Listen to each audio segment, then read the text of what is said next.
దేవునికి స్తోత్రములు. మీ అందరికీ నా వందనములు. ఈరోజు దేవుని వాగ్దానము. యెహోవా నిన్ను ఆశీర్వదించి నిన్ను కాపాడును గాక. సంఖ్యాకాండము 6వ అధ్యాయం 24వ వచనం. పరిశుద్ధుడును మన తండ్రి అయిన యెహోవా మనల్ని ఆశీర్వదించి మనల్ని కాపాడుతానని మనతో సెలవిస్తున్నారు.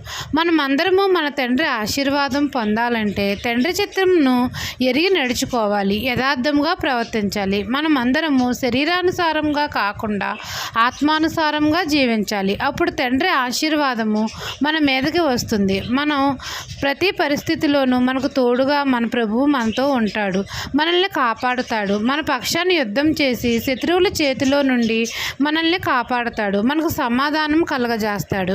ఆయన సన్నిధిని ప్రకాశింపజేసి మనల్ని కరుణిస్తాడు. యెహోవా మనల్ని ఆశీర్వదించి మనల్ని కాపాడుతాడు. ఆయన నామాన్ని మనం అందరము ఉచ్చరించడం వలన దీవెనలన్నీ మన మీదకి వస్తాయి.